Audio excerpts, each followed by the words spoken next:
जो दिल में है उसको छुपाना भी मुश्किल,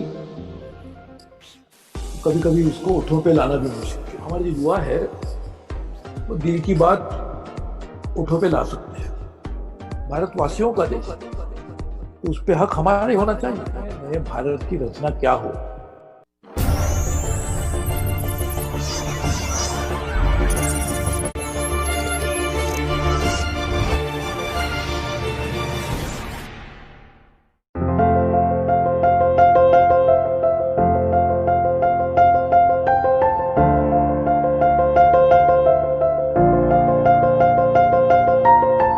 Good morning, friends.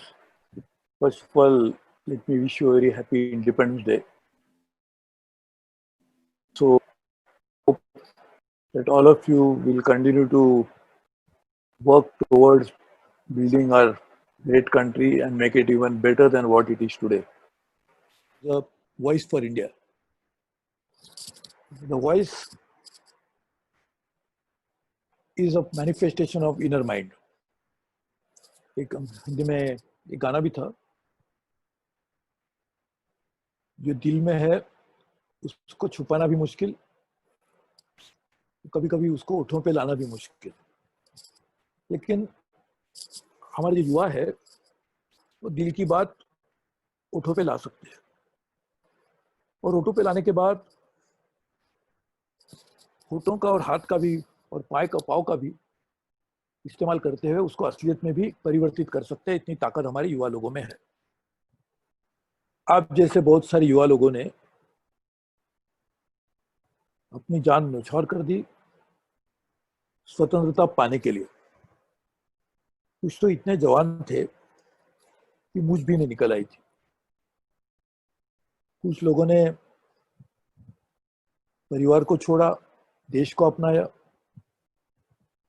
बहुत सारे युवा लोगों ने शादी ब्याह की चर्चा नहीं की। उन्होंने अपनी जिंदगी को देश के साथ जोड़ते हुए देश को बड़ा करने के लिए, ताकत देने के लिए और उस समय स्वतंत्रता पाने के लिए काम किया। उस समय स्वतंत्रता की परिभाषा बहुत ही साफ थी। अंग्रेजों को अपने देश से बाहर करना और देश चलाने की पूरी ताकत हमारे लोगों के हाथ में देना। लेकिन जिन लोगों ने अपनी जान को न्यौछावर किया, अपनी जिंदगी भारत माता के चरणों पे लाके छोड़ दी, क्या इतनी सीमित मात्रा में उनकी दृष्टि होगी कि हम सिर्फ अंग्रेजों को बाहर भेज करेंगे? अंग्रेजों में भेजना बाहर क्यों चाहते थे? ये बहुत ही साफ है कि हमारे देश हमारा देश है, भारतीयों का देश है, भारतवासियों का देश है, तो उस पे हक हमारा ही होना चाहिए। ये तो स्वाभाविक है। लेकिन क्या इतनी सीमित मात्रा में वो सोचते होंगे, या उनकी नजरिया में ये भी बात होगी कि स्वतंत्रता इसीलिए चाहिए क्योंकि अंग्रेज लोग हमारी कठिनाइयां, हमारा दर्द, हमारी प्राथमिकता उसको शायद नहीं समझ रहे हैं। हमारी संस्कृति, हमारा इतिहास, इसके बारे में उनको जानकारी नहीं है, और शायद कुछ हद तक इतिहास को सही मायने में बताया भी नहीं जाता है। इसलिए हम चाहते थे कि हम स्वतंत्रता मिलनी चाहिए, ताकि हम लोग खुद जब देश को चलाएंगे कि सभी बातों के ऊपर गौर करेंगे जिसको पूरी मात्रा में नजरअंदाज अंग्रेजों ने किया था। अभी हम 75 साल की आने वाली घड़ी को दस्तक दे रहे हैं, तो ये जरूर सोचने की जरूरत है कि हमने कहां तक स्वतंत्रता की उद्देश्य को सफल किया। जो उद्देश्य मैंने कहा, उस दायरे में उसको देखना चाहिए। इसलिए मैं समझता हूं कि आज का ये जो कार्यक्रम है, अपने ये संजोग की बात नहीं है कि सिर्फ आपने स्वतंत्रता दिन के दिन ये कार्यक्रम का आयोजन किया है।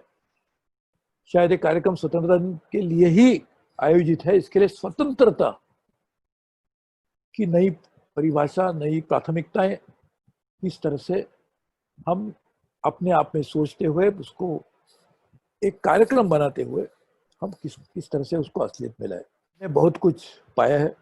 आज विश्व की 5वीं बड़ी अर्थव्यवस्था हम बन गए हैं, लेकिन क्या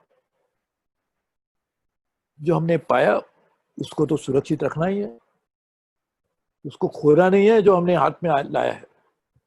लेकिन उसी के ऊपर,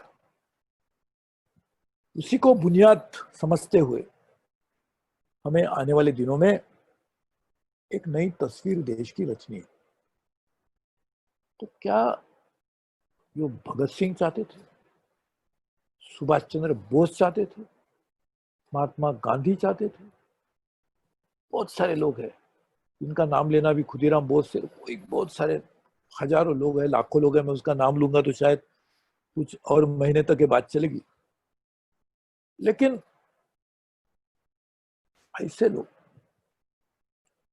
उनका सपना क्या था उसके बारे में आपको आज सोचने की आवश्यकता है।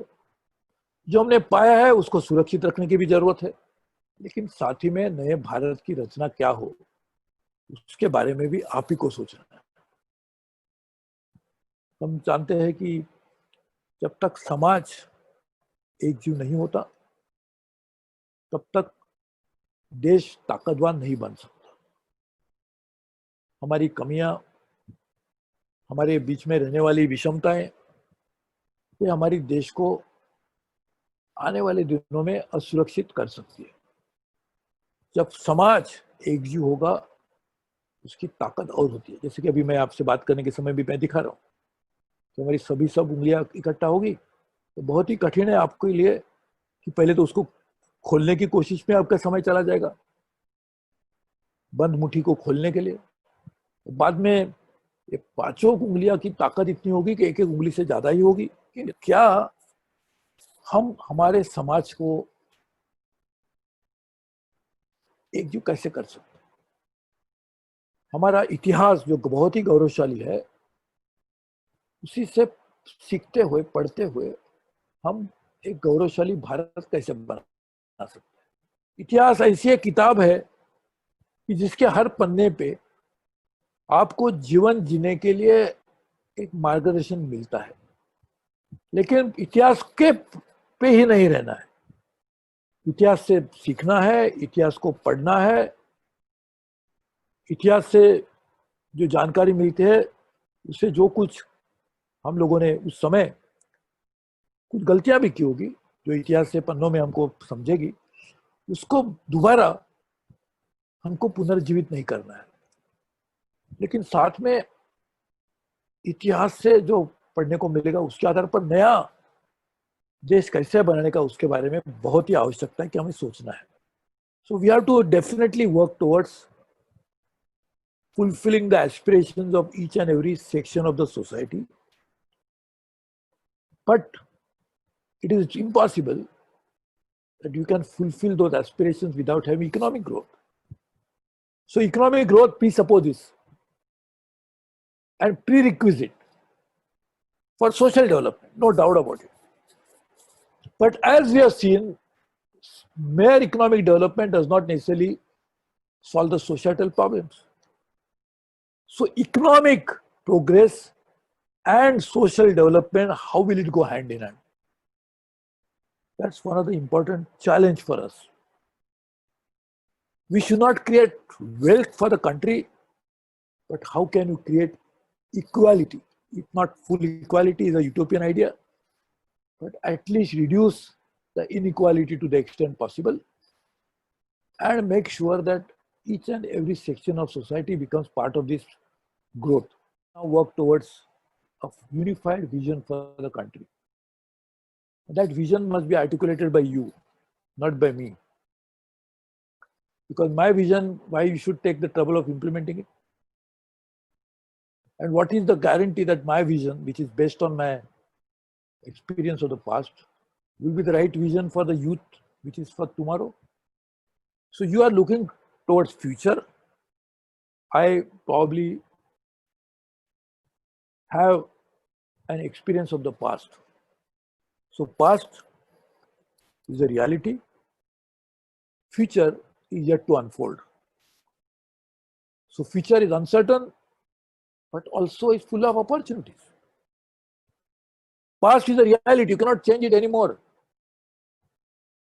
Canvas in front of you is full of opportunities. You can make the way you want to draw a picture into it. You can put whatever colors you want to put into it. And that's what the future is available to you. So we must get rid of social inequalities. We must acquire economic independence, economic progress. We must also work on integrated development of human beings. I won 4 Lok Sabha elections, and we try to develop that integrated development model. It was my constituency, so it was my responsibility. But I thought it is also my duty to show the right path to people. So I told them that time, my first election onwards, that I will not promise you anything. You have to do everything yourself. That is Atmanirbhar Bharat. Because if I tell you to do everything that I want you, and I only make you more dependent on government by giving only government programs for your benefit, after some time you will be beneficiary of the programs, but will not be strong enough to stand on your own feet.